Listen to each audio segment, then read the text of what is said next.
Chapter 1. The Biochemical Key to the Hidden Realms. For a long time, people have wondered about alien life. Some think there are beings beyond our planet who might be watching or even secretly interacting with us. But a growing number of people, including scientists, believe something far stranger. They suggest that these beings are not far away in space. They might already be here, living alongside us, but hidden from our usual senses.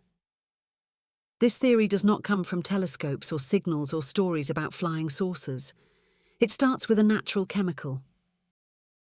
This chemical is found in certain plants and also in tiny amounts inside the human brain. It is called DMT. It is a strong psychedelic that can quickly send people into what feels like another world. DMT is different from other drugs like LSD or psilocybin.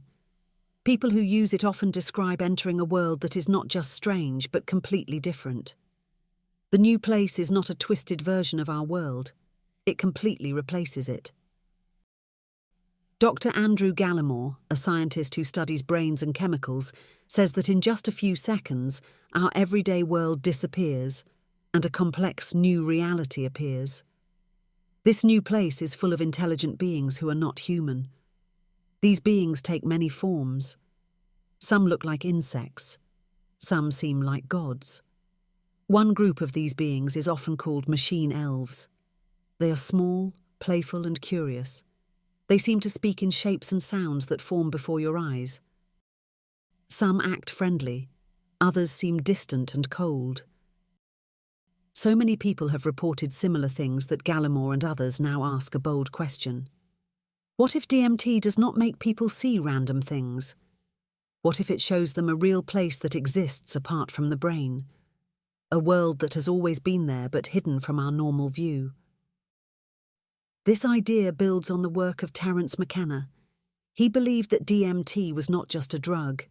He said it was like a tool that changes the brain's setting. It lets us tune in to other realities that are always nearby, but usually unreachable. Gallimore adds science to this idea. He says the brain normally builds a model of the world using what we see and hear. DMT breaks that model, but it does not create confusion. It brings a new stream of input that might be from somewhere real. This new world does not feel like a dream. It has rules, shapes, and people in it. It does not seem made from our own thoughts. Gallimore thinks the brain does not create these beings. Instead, it might be picking up signals from outside. This fits with an old idea in the study of the mind. Some believe the brain is not the source of awareness. It is more like a tool that focuses or narrows it. Big thinkers like William James and Aldous Huxley supported this view. They said the brain limits what we can see so we can live in this world. If that is true, then DMT removes the limits and lets us see more. Still, we must ask, what is this new world? Where is it? Gallimore says we do not know. The beings there seem far more advanced than anything we know. Their world does not just feel strange, it feels like it follows other laws of reality. He says it is like a flat creature trying to understand depth. If our world is part of a larger space, DMT might let us see that space for a short time. So maybe the DMT world is real and close to us. It may be layered over our world. We just cannot see it without the right state of mind. It could be parallel to ours. Gallimore says it feels like entering a space much older than our own. The beings there seem to be far beyond us in time and growth. If these beings are real and know we exist, then what is their goal? Some seem kind. Some play tricks. Some seem to change the person's mind in deep ways. Gallimore calls this psychic surgery. These beings do not act like dream people. They seem to notice the person, as if we have just stepped into their world. Other times, they seem to expect us and know who we are. What surprises people most is how many others report the same thing. No matter the country, background, or beliefs, people say they meet the same beings in the same places. Most drugs create personal and random experiences. But DMT brings people to the same kind of world over and over again. This has led many to think this is not just a personal trip. It might be something real. Gallimore wants to understand it more. He has plans to run tests where DMT is given in longer doses. The goal is to talk to the beings and maybe build a steady link. But even he says we do not know what this place is. We do not know if it is next to our world, or if our world is just one part of a larger thing. We do not know our place in it. We call our world Earth. However, DMT may show that Earth is not the only part of this system, and humans may not be the top form of mind here. So we are left with a final and strange question in Chapter 1. If these beings are real, how long have they been here? And what do they want from us? Chapter 2. The Chattering Architects. When DMT takes hold, the change is sudden. There is no warning. There is only a break in space, a break in thought, a break in the sense of self. Then come the voices. These voices do not sound human. They do not sound like animals. They do not feel like imagination. They chatter. They sing. They build. These voices belong to the machine elves. These strange, playful creatures seem to help shape the place you have entered. They greet the visitor with waves of sound and shape. The name Machine Elves was given by Terence McKenna. He said they were like elf machines that change themselves. He said they speak in a kind of music that has colour. This music turns into objects you can see. The name may sound silly, but the encounters are not. Many people from many walks of life have met these beings while using DMT. They often report similar things, even if they have never heard of McKenna before. Why do so many people in so many places describe the same kinds of creatures? These beings are small and full of energy. They seem both alive and mechanical. They seem smart. They do not just appear. They talk, and they talk in a way that you can see as much as hear. Machine elves often look small. They move fast. Their motion is sometimes stiff like a robot or wild like a cartoon. They are not easy to describe. They change shape. Some seem like bugs. Others seem more like people. Their shapes twist and fold. They glow. They react to the visitor. They do not ignore you. They laugh. They dance. They give you strange things. These things are often not possible in normal space. In talks with Gallimore, many people say the same thing. They are surrounded by many of these creatures. The elves seem to live there. They act like they belong. They seem excited to show the visitor something new. One person said the elves laughed and teased and showed him things that could not exist. The shapes spun and folded. They seemed to sing themselves into being. The elves want to talk, but not with words we know. The way these beings talk is not like sound. It is not like thought. It is something else. Their words are like shapes. Their speech can be seen. The words become things. The shapes carry meaning. They speak, and a new form appears. Too many people say the same thing. They say the elves talk by creating. The meaning is inside the shapes. The speech is the object. The message is the form. Gallimore thinks that DMT opens parts of the brain we cannot use when awake. These parts let us understand or create a language that uses sight, feeling, and pattern all at once.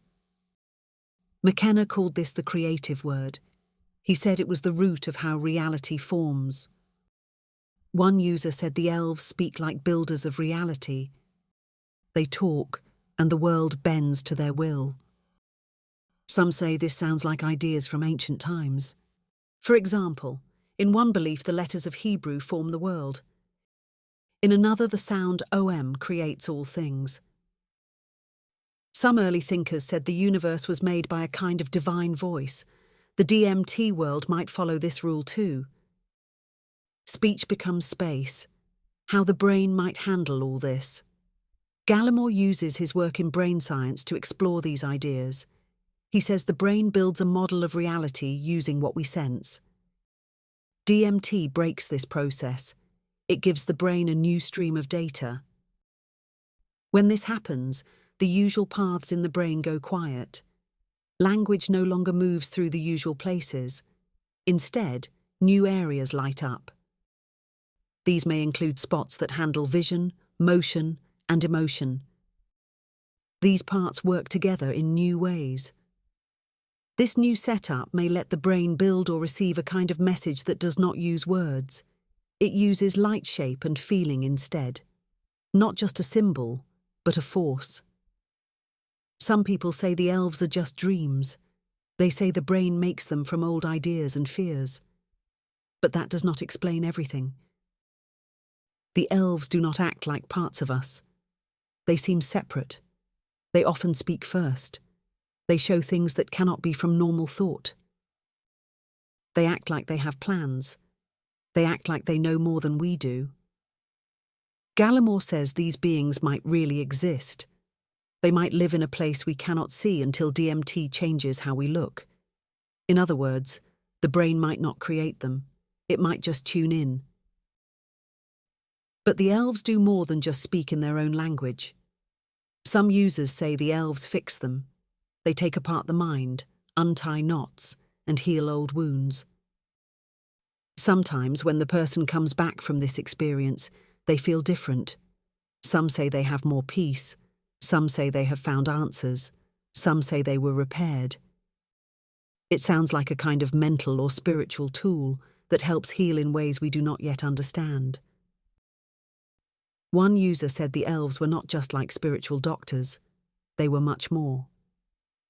After the meeting, he felt like a new person, almost as if his brain had been completely rebuilt. This is not far from old shaman stories. In those tales, plants and spirits heal the soul. The elves may be doing the same thing in a modern way. The machine elves may not be gods, they may not be friendly, but they play a key part in the DMT world. One last question hangs in the air at the end of Chapter 2. If these are the elves, then who built the machine? Chapter 3.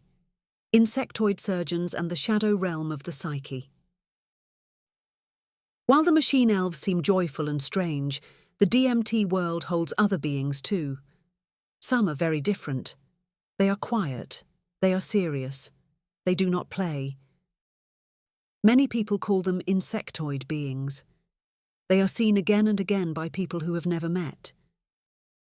These beings change the feeling of the space. It no longer feels bright and playful. It becomes cold and careful. These creatures seem to study the person, what they look like and how they act. The most common forms people see can be divided into 3 categories. Firstly, the tall mantis-shaped beings with black eyes and folded limbs. Secondly, the bee-like groups that move as one and give off a low hum. Thirdly, the spider shapes that are not always seen but are sensed as rulers or watchers from above. These creatures do not attack, but they do not show kindness either. They seem to focus only on the task ahead. In many cases, the person feels watched or opened up in some way. Many say they were placed on a table made of light. The beings then scanned their mind. Sometimes they added to or took away parts of their memory or belief systems. People often feel that their secrets are pulled out and studied. They feel seen in ways that are deep and strange. One person said they were opened without being touched. Their body was literally gone. The beings took something from inside. They looked at it, changed it, and then gave it back. Fixing the mind, or changing the self.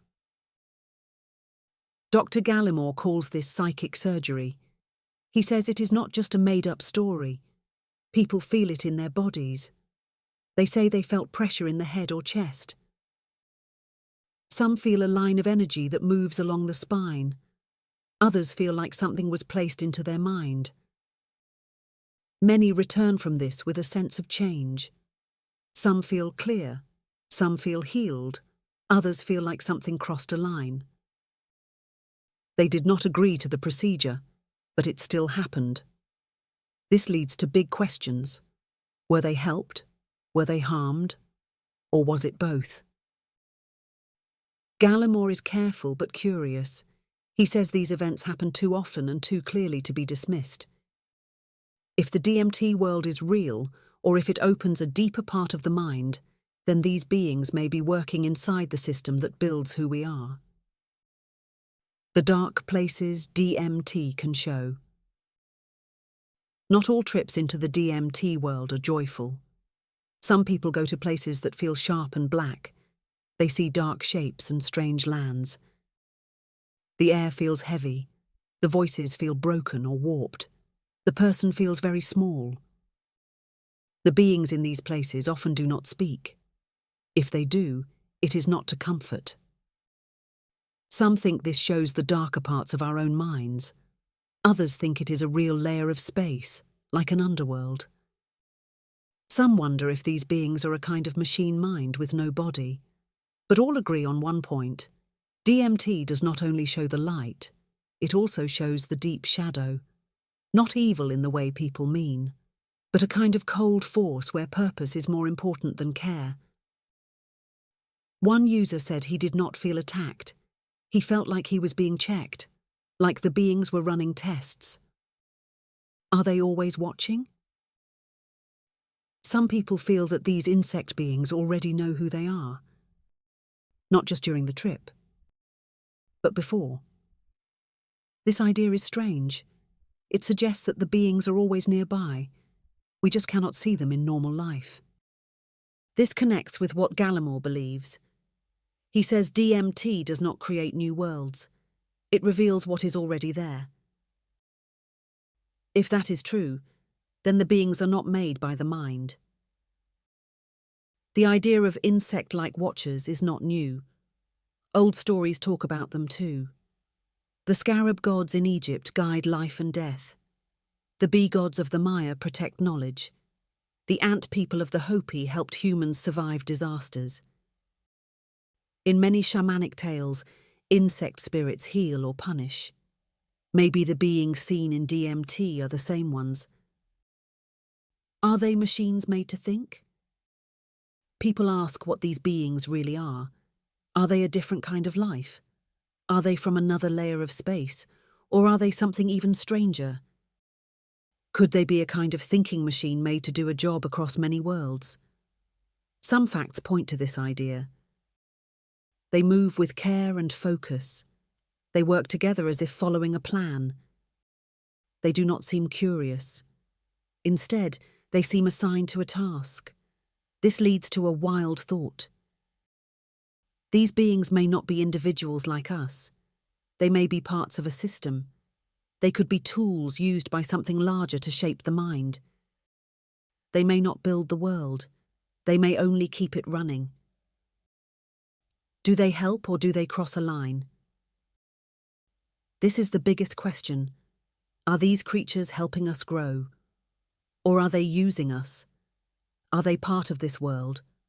Or are we just something they study? Gallimore says we do not yet know, but he also says the patterns are too strong to ignore. People feel something, they change, they remember. That means these beings are not just in the mind. They bring something real, even if we cannot name it yet. Chapter 4. Keys to the Hidden Structure. What if the mind works in layers, the way light moves through space? What if normal thinking only touches a narrow slice of something much wider? And what if DMT is not a door to dreams but a key that opens the full shape of what is really there? This is what Dr. Gallimore explores. He says DMT does not make up new worlds. It helps us reach ones that are already here. The chemical acts like a kind of signal tool. It shifts how the brain works. That shift might allow the mind to reach structures that are part of the universe but normally hidden. The body holds the lock. DMT is the key. DMT is not rare. It shows up in many places. It is found in thousands of plant types. It also appears in animal brains. It may exist inside human spinal fluid and lungs. Some think it also forms in the pineal gland, though this is still being studied. Why would such a chemical open the door to places full of shapes and beings? Why would something so strange be made by nature? Gallimore believes DMT may be part of a system. When it is activated, the brain can take in data from more than 3 dimensions. This means DMT might not be random. It might act as a tool built for the mind. We do not yet know if it came from natural change or if it was shaped by higher beings. The brain builds the world we see. Gallimore says the brain does not just take in facts. It builds a model of what we think is real. That model uses sight, sound, memory, and habit. Waking life is a kind of guess that keeps updating as we move through it. DMT breaks this model. It stops the usual flow. It brings in something new. This new stream of data creates strange versions of space and time and the self. And yet many people say these new places feel more real than normal life. They say it feels sharp and deep and full of design. This suggests that DMT does not create fantasy. It may allow the brain to access something more real than the world we usually see. The shapes of other worlds. DMT visions often show places that cannot exist by normal rules. People see buildings with no walls, shapes with no clear size, patterns that move inside themselves, beings that change shape when you look at them. Gallimore gives a simple idea. Imagine a flat being in a flat world. If a ball passes through that world, the flat being only sees a circle that grows and shrinks. It cannot see the full ball. Now think of us. What if DMT lets us see things from 4 or 5 dimensions? What if we only get a slice of what they really are? This connects with old and new ideas. Some scientists say our world may have hidden dimensions. Some mystics say there are higher planes. Some thinkers draw maps of hidden worlds stacked above and below our own. DMT may not send us away from Earth. It may just point us in a new direction we do not usually see. DMT is a lens, not a rocket. Gallimore says DMT does not move us. It changes how we see. He calls it a lens or a tool that helps the brain tune into a different kind of signal. As mentioned, McKenna once said, DMT is not a drug. It is a switch that changes the channel of reality. Think of the brain like a phone with hidden apps. DMT might be the password that unlocks a part of the system that shows deeper rules. These rules may not follow time or space the way we know them. Where is this place? Gallimore does not claim to know where the DMT world is, but he does have some ideas. He says it might be a world stacked on top of this one. It might be a larger shape, and our world is just a small part. It might not be a place at all, but a real state that happens in the mind. It might be a kind of simulation we only reach when we change our settings. He looks at many theories. Some say all of space holds all of its own data. Some say time is not real. Others say the universe is made from information, not matter. If any of these are true, then DMT might show us how the mind is part of the same fabric. It is not a viewer. It helps shape the thing we call real. One question keeps coming up. Why are there always others in that space? Why do the same figures show up? The elves, the insects, the builders, and the watchers. They do not feel random. As mentioned earlier, it feels like they knew you were coming. Some greet the user like an old friend. Some act surprised. Some say things like, "Oh, you're back," or "You're not ready." This points to a few strange ideas. The person keeps a kind of self across visits. The place is not random but stable. The beings remember the person who enters. That would mean the DMT world is not in the brain. It exists on its own, and it reacts to us when we arrive. Did ancient people know this already? If the body makes DMT, and if DMT opens doors to hidden worlds, then maybe ancient people reached these places too. Maybe they did it through dreams or sacred plants. In places like the Amazon, people have used DMT drinks like ayahuasca for hundreds or even thousands of years. They tell the same stories over and over. They speak of beings who teach them. They say they gain new wisdom. They use these plants to heal and even send power across great distances. Modern science may just be learning what older groups always knew. The world is not flat. It has layers. It is alive. And special plants may hold the keys. The world is a system of many layers. Gallimore says the mind does not just produce thoughts, it takes in streams from larger systems. When DMT is active, it can tune in to more signals. These signals may carry shape, mind, time, and beings. Maybe the others we meet are not dreams. Maybe they are teachers. Or maybe they are old parts of us. Or maybe they are parts of a much bigger structure we do not yet know. Whatever they are, it is clear that DMT does not just bend the mind, it opens the frame of what we call real. Chapter 5. The Shared Realm. If many people who do not know each other take the same substance and report the same beings, the same places, and the same kind of contact, then we have to ask a hard question. Are they all having the same random dream, or are they visiting a real place that follows its own rules? In normal science, dreams and visions are personal. No two are the same. But DMT does not follow this rule. It often creates the same kind of experience in people from very different lives. This has led Gallimore and others to ask something bold. Maybe DMT does not show fake worlds. Maybe it reveals a real one. A place that exists outside the person. A pattern that does not go away.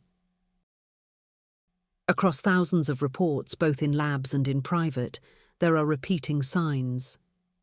People meet beings that do not look human. These may be elves, insects, clowns, or gods. They see places that look like temples, labs, or strange theatres. They do not hear words in the normal way. The messages come through light, shapes, or sound. Time acts strangely. It may stop, loop, or stretch. There is a strong sense of being seen, tested, helped, or guided. These stories come from people of all kinds.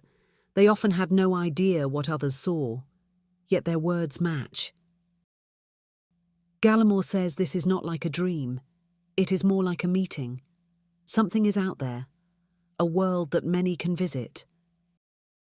If DMT lets people reach the same place, then that place must have form. It must still exist even when no one is looking. It must have shape and rules. The beings must remember those who return. There must be a shared system, like a language or a map. This idea points to a kind of shared space, not like Earth, but real in its own way. Meeting aliens without leaving Earth. Most people think alien contact would mean ships and stars. But what if it is not about travel at all? What if it is about opening the right door? DMT flips the idea. It is not they coming to us. It is we reaching into their world. Maybe the DMT beings are not from space. Maybe they are already part of the hidden layers of Earth. Maybe they are not made of flesh, but they still think and act. Some say these beings have always been here. In old stories, they were called spirits, angels, or watchers. This fits with what people like John Mack and Jacques Vallée wrote. They said real contact often feels like a dream or a myth. It is full of symbols. The beings talk without words and feel more like energy than matter. Machine elves that keep coming back. As mentioned, the most well-known DMT beings are the ones called machine elves. They are small, fast, and smart. They laugh. They sing with colour. They build things from nothing. People who meet them tell the same kind of story. The elves look like clowns or jesters. They talk very fast and joke a lot. They make shapes and toys out of words. They seem to look through you and know you. Some think these elves are not just characters. They may be pieces of a larger being, or they may be gatekeepers, or they may be guides made by a deeper system. What matters is this: they only show up in DMT, not in other drugs, and they always seem to know that you are there, testing the map. To learn more, Gallimore and Rick Strassman have started working on something new. It is called the Extended DMT State, or DMTX. The idea is to give people a slow, steady dose, not just 10 minutes, but maybe half an hour or more. In that time, the person can try to map the place, talk to the beings, and bring back facts. The people in the study will be chosen with care. They will be trained and given support. If more than one person sees the same place or the same creatures, then that will mean something big. Gallimore says they are not only trying to prove the beings are real, they want to open a path to real contact. Old stories with new tools. If DMT opens a path to other minds, this would not be the first time it has happened. Long ago, people met strange beings through fire, fasting, or trance states. Think about these old stories. Moses spoke to a voice inside fire. The priestess of Delphi gave answers while in a trance. Sufi and Vedic mystics talked about beings made of light. Shamans have always travelled to other realms to meet spirits. What makes DMT new is this: you do not have to wait for dreams. You can return again and again. And the place does not change much. We are not alone in the mind. If the DMT space is real and full of life, then Earth is not just home to people, animals, and plants. It is part of a much bigger network. These other minds may be watching. They may protect the flow of deeper knowledge. They may be the last parts of a lost and ancient world. This means the aliens are not out in the sky. They are right here. We just cannot see them in normal life. A new kind of science. Gallimore says we should not call DMT visions dreams. We should treat them like contacts. A real science could be made from this. This science would look at a world beyond ours, a field we all share deep down, a layer that may be behind the world we see, and a clue to what the mind really is. Chapter 6. The Fractal Architects. Not every being in the DMT world is playful or strange in a small way. Some are far larger, some are beyond shape and age.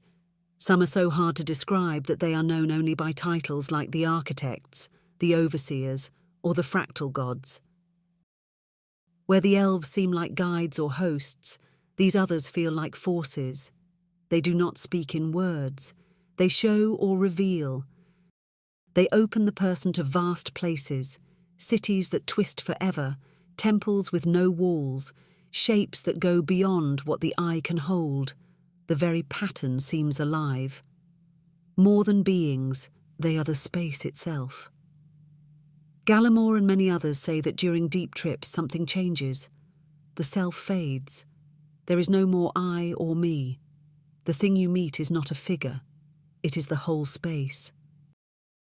These forms are often seen as minds that shape other dimensions, old watchers who see beyond human time, living systems made from math and light, eyes inside eyes that show endless reflection.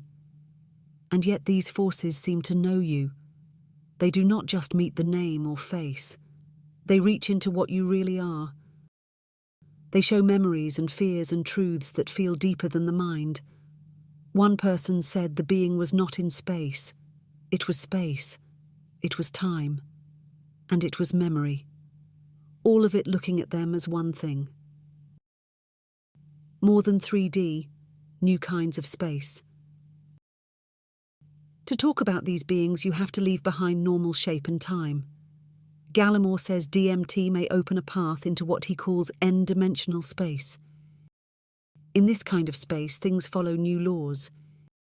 In this space, objects may hold more rooms inside than we can see. Beings are made of patterns, not flesh. The self becomes layered and shared with others. These are not just pictures. They are felt with full force. They carry joy, fear, and shock. Some say it feels like meeting the mind of all things. But this is not the God from books. They watch but do not speak. Many say they feel watched in this space. The gaze is not cruel. It is not kind either. It is just vast. These watchers appear when the trip gets very deep or after the person fully lets go. They act as mirrors that reflect who you are and who you are not. They do not stop the person. They simply see. Some call them the ones who built the forms. Some say they track life as it grows. Some say they protect truths we are not ready to hold. Gallimore says they may be older than time as we know it. If that is true, they may see us as we see insects, not with hate, just with quiet care and study. One person said it was not a thing. It was the thought behind all things. And it looked at them. Fractals that speak without sound. Many people say they see shapes that repeat forever. These shapes hold meaning, but not in words. They speak through shapes that spin and fold, endless loops that echo like thought, boxes within boxes that hold new rules, and flowing paths of colour that match like circuits. People say they do not think about these shapes. They just know them, like memory that was always there. Some say they saw the code behind all things. Some say they saw how thought becomes shape and shape becomes life. Some say they saw shapes that break rules, but feel true. Gallimore thinks this could be a kind of deep download, a transfer of data from one layer of mind to another. And the ones who show it are the architects, the ones who built the space we now step into. When the self falls away, meeting these beings can shake a person to the core. They report that the self vanishes, a sense of being inside truth, feeling so large that no word can hold them, love, fear, joy, and awe. When the person returns, they often change. They no longer fear death. They feel tied to all life. Their view of what is real may shift forever. But not all who see this feel peace. Some feel broken. Gallimore says this is not a mistake. It is part of the path. The person is shown what the mind really is, not one thing, not bound to time. Who are the architects? We still do not know. But there are many guesses. They may be minds that left matter long ago. They may live in the DMT space full time. They may be us from the far future waiting for the now to catch up. They may be living shapes that hold the laws of number, time, and change. They are strange not because of how they look, but because of how they act. The final view. The infinite has a face. In the DMT space, not all minds are small. Some are wide beyond thought. Some feel like the root of what life and the mind are. They may be real, they may be symbols, but they come too often and too clearly to be nothing. If DMT shows us layers, then the architects may be at the top. They may be the first minds. They may be the ones who shaped what came after. Chapter 7. The Overseers and the Architects of Control. Not every being in the DMT space feels kind or helpful. Some feel cold. Some feel dark. Some feel like they do not want to help at all. This leads to a question that science rarely asks. What if some minds in that space do not wish us well? Many people have told stories of meeting insect-like minds that feel cold and distant. These beings do not teach, they do not smile, they work with purpose. Some of the things they do include putting thoughts into the mind, controlling the person's inner voice, changing how memories feel, taking something from inside the person that feels alive. One person said the beings crawled into their thoughts, They could not think clearly. It felt like everything about them was being scanned. Some people say this is healing. Others say it feels like a kind of attack. Gallimore has written about this, but he admits it does not always help. Sometimes people feel like they lost something, or like they agreed to something they do not remember agreeing to. Is it healing or is it control? In some DMT or ayahuasca sessions, people do not just see things, they are changed. This goes beyond vision. It feels like the self is being rebuilt. People have said they felt a being enter their mind or body. They saw themselves being opened and copied. They felt like they had become something else for a short time. Some even saw an entity wear their face. The insect-like workers seem to be editing the brain, but no one knows why. No one knows who gave them permission. One person said the change did not feel like a gift. It felt like an update they never agreed to. This leads to a hard thought. What if these beings are using the session to go deeper into the person? Not to help, but to guide or even control them. Parasites or teachers? Some people think these beings are not from outside. They may be mental forms that feed on thought, or they may be old patterns of fear or power, or something in between. The darker meetings often come with these signs. The person feels watched before the trip even starts. The being appears more than once in later trips. The voice or presence stays after the session ends. The person starts dreaming things that feel planned, not random. This makes the line between vision and long-term change hard to find. Some say it is shadow work. Others say it is a trap. Some believe DMT may open doors that do not close again. Gallimore has said that contact may not be one way. When we look into that world, it may also look back, and it may reach out later. Warnings from the deep. Some people are told not to come back, not in words, but in feeling. The message is clear. You are not meant to be here. Leave now. You have gone too far. These are felt deep inside. Some feel fear, others feel awe. Some say they met tall and still beings that seem to keep people away from other parts of the realm. This suggests the DMT world may have rules. Maybe we are not welcome everywhere. Maybe we are seen as guests who have gone too far. Could these beings see us as a threat? Could we be pushing into a space that does not belong to us? The self as a door. The worst stories do not end with the trip. Some people say they are changed in strange ways. They start to notice new things in the world around them. They feel watched for weeks or months. They begin to study hidden things without knowing why. They dream of the same being over and over. Some say it feels like something stayed with them, as if the being had not left. It just moved in. Old stories called this possession or spirit binding. Now it is framed in a modern way. But the feeling is the same.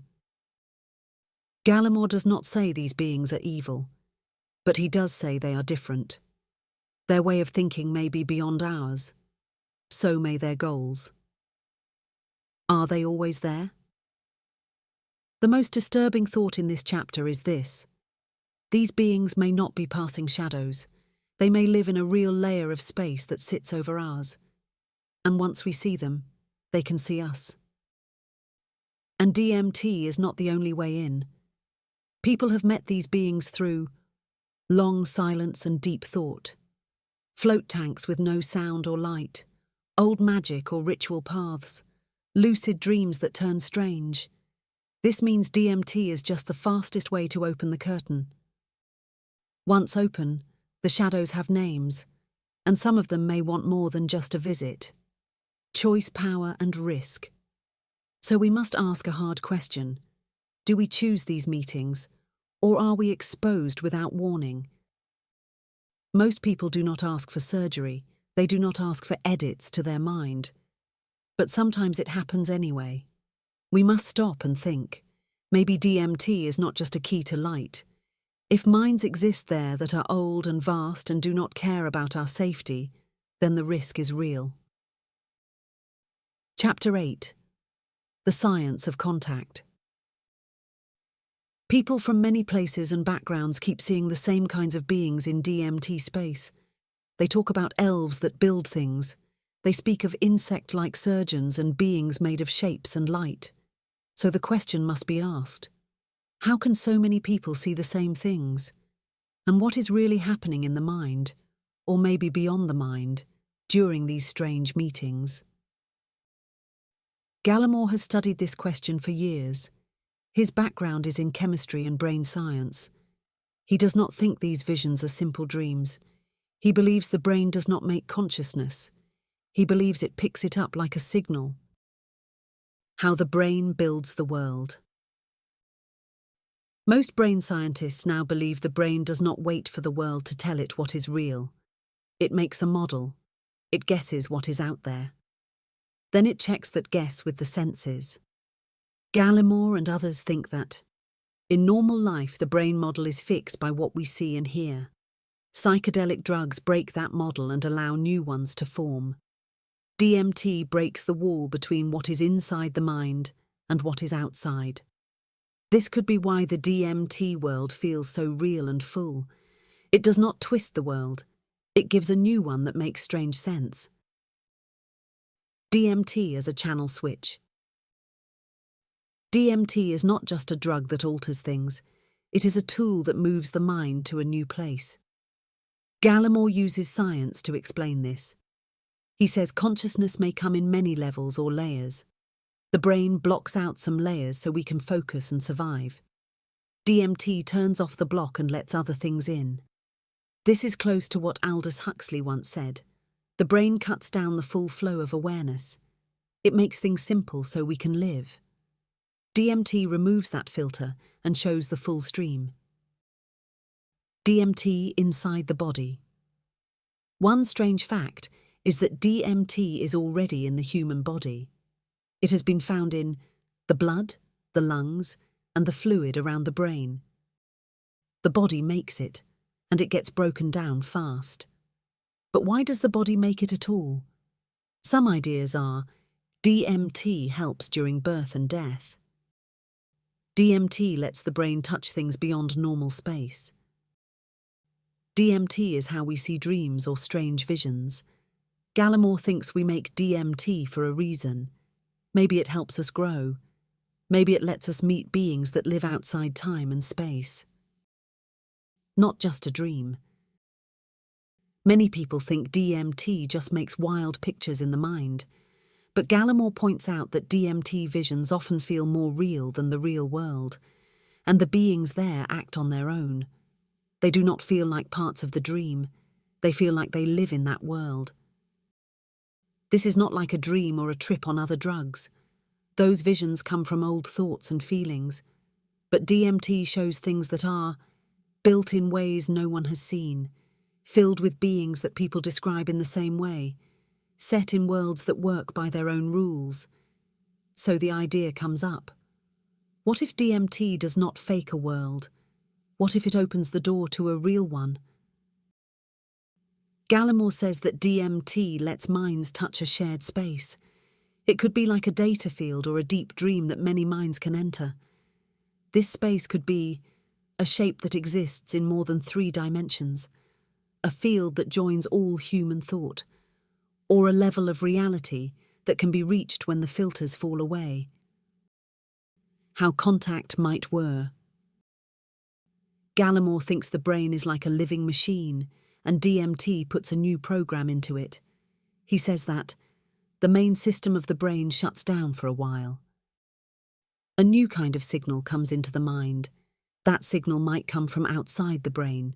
He wants to find out how we might stay in contact longer, how messages might move between our world and theirs, what kinds of beings might live in that signal-rich place. He is trying to map the border where human life meets something more. Keeping the door open. As mentioned, Gallimore and others are testing a way to stay in the DMT space for longer. They call it extended state DMT. This means DMT is given by drip in small doses. The person stays in the state much longer than normal. They can try to talk with the beings and learn more.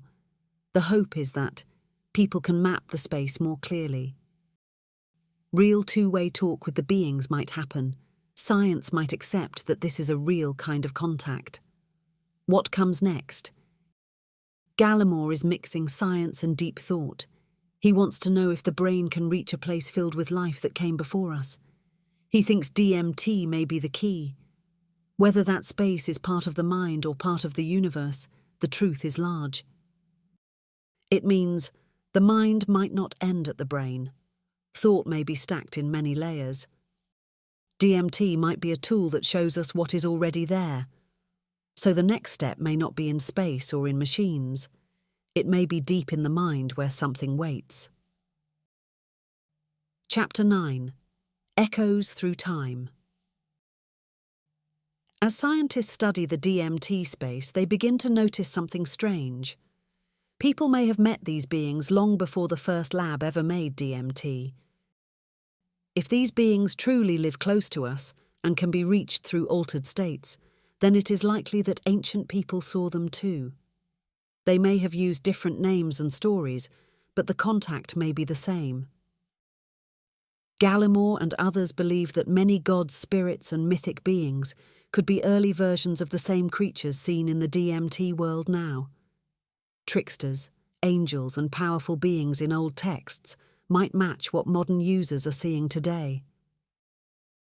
Machine elves and the trickster spirit. As we have covered, the small, fast-moving beings called machine elves show up often in DMT reports. They are playful and clever. They love to build strange things and show them off. This idea shows up in many old stories. Loki in the north is a trickster who bends truth and makes chaos.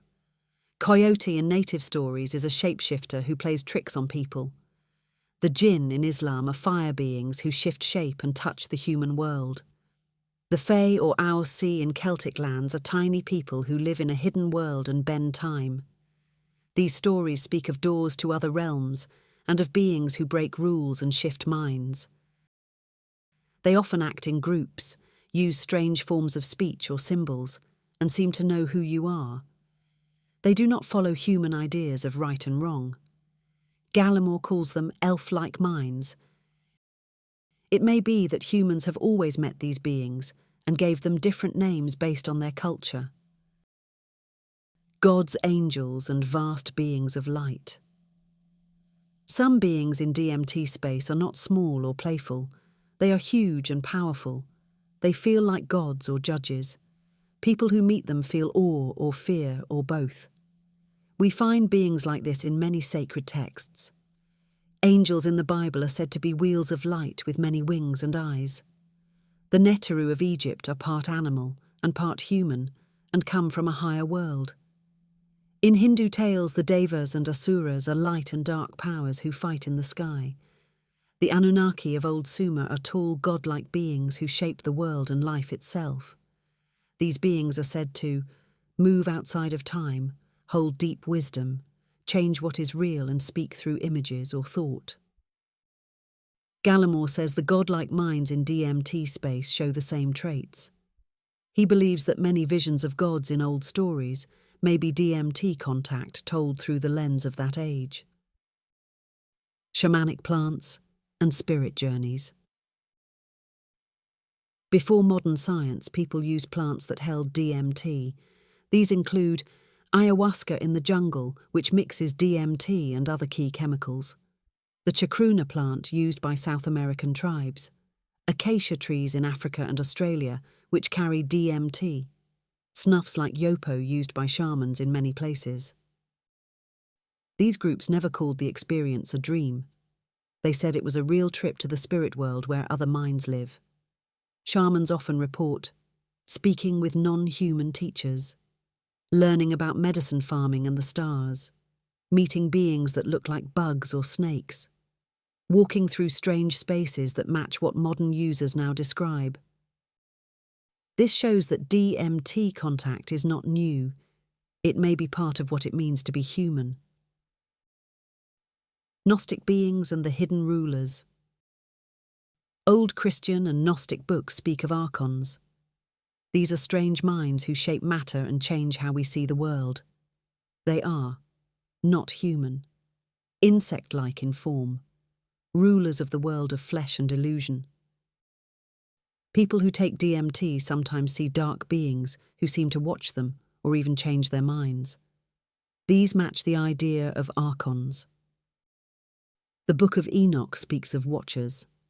These are high beings who came to Earth and shared forbidden knowledge. They made a race of hybrids and caused great change.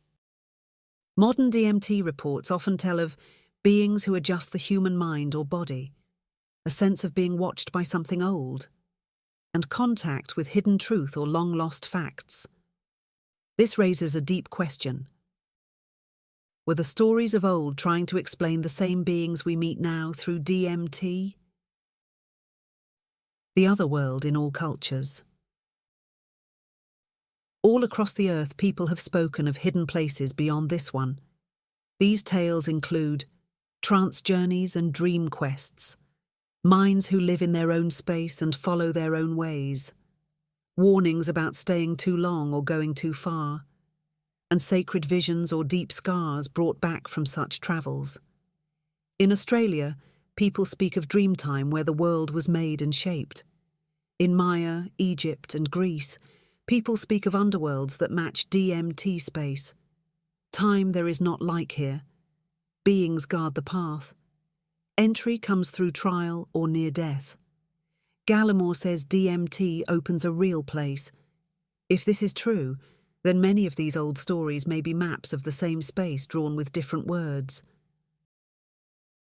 Signs from the past and present. Today, users describe beings who talk in shape and sound, endless halls or temples full of strange detail, gatekeepers who shift form or block the way, songs that make shapes or call things into being, ancient art shows, wheels and wings that spin together, faces with many eyes or arms, shapes falling from the sky, and scripts made of light or unknown signs. So we must ask, have we seen this place before? Are we finding it again? The forgotten mirror of the human mind. It may be that the DMT world is not new. It may be old. It may be a space that has always touched ours. The beings may have been called angels or spirits or gods. They may have been seen as demons or dead kin. But they may be the same minds. They may have helped build our stories and beliefs. Chapter 10. Who are they and what do they want? After all the reports and stories and scientific research, the main question remains clear and pressing. Who or what are the beings seen in the DMT world? People call them many things: machine elves, insect beings, builders from another layer, tricksters, gods, helpers, predators, or watchers. But no single name explains them fully. No single idea gives a full answer. Dr. Andrew Gallimore has studied these beings using science and brain models. He does not make firm claims. Still, his theory is bold. He believes DMT does not create dreams or illusions. He says it opens a real space that we do not normally see because our brains filter it out. So in his view, DMT works like a signal receiver. It lets us tune in to what is already there.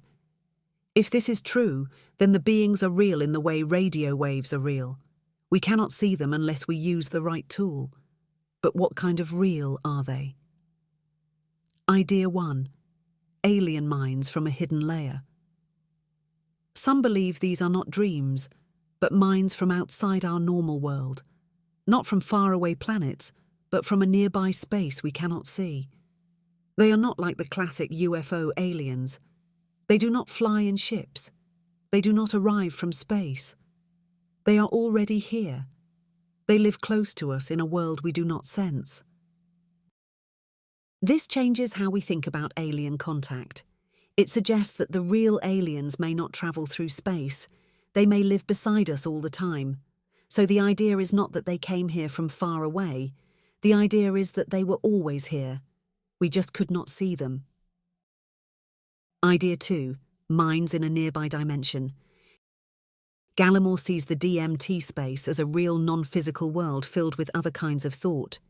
He says our brains do not build this world, instead they block it during normal life. DMT turns off that block for a short time. Then we see what is always there. In this idea, the beings are real life forms. They do not live in our space but in a higher layer. They may see us all the time. DMT just lets us meet them. This also explains why so many people describe the same things.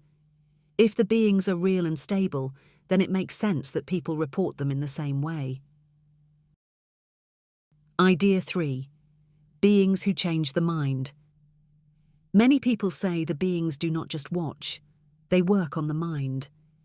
In many DMT reports, the person feels like they are being scanned or fixed.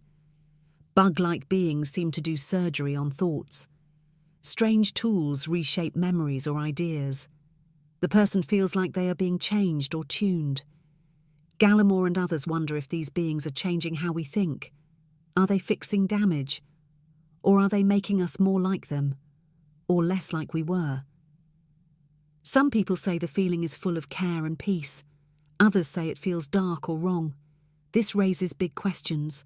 Are we giving permission? Do we understand the goal? Are we being helped or used? Idea 4. Parts of the human mind. Another view says the beings are not real in the outside world. They are parts of us. They might be deep patterns in the brain. They may look and act like beings because they are strong and strange and separate from the usual self. In this view, the small elves may show fast thoughts or data flows. The big gods may show hidden hopes or deep fears. The DMT world is a mirror, not a new land. This fits with ideas from Jung. He said the mind holds symbols that can seem alive.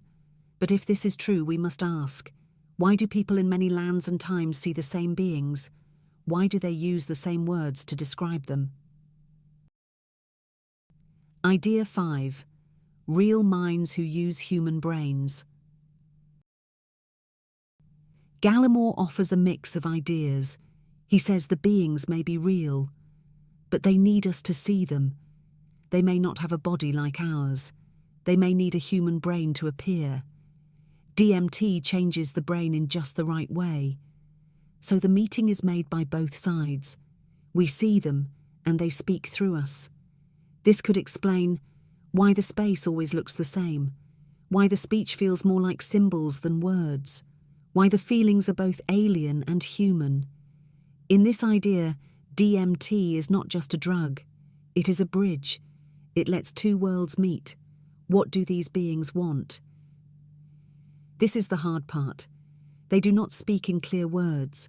They act in ways that feel like riddles or poems. They speak through shapes, light, feeling, and sound. People have said the beings want to teach us about the deep rules of life, heal the broken parts of thought or spirit, change how we think or act, watch and learn without saying why, or show us things we forgot about life, time, and death. But the message that comes through most often is simple. You are not alone. Your world is not all that is. There is more, and it is deep and strange and old. Last thoughts. A border just past the mind. Maybe these beings are gods from the past. Maybe they are minds from far away. Maybe they are dreams that live in us. Or maybe they are none of these things. What we know is that people see them again and again. Dr. Gallimore and his team are trying to treat these reports with care and logic. They do not call them madness. They ask what they really are. If these beings are real, then the earth is not empty. It is full of life that we cannot see. DMT might be a key that nature gave us, a way to hear the old voice again. One told in vision and myth, one now being studied in labs. But the full answer is not here yet. The next steps belong to the new explorers, not those who fly to the stars, but those who journey inward with care and strength. They are the ones who may find out what waits just beyond the veil of waking life.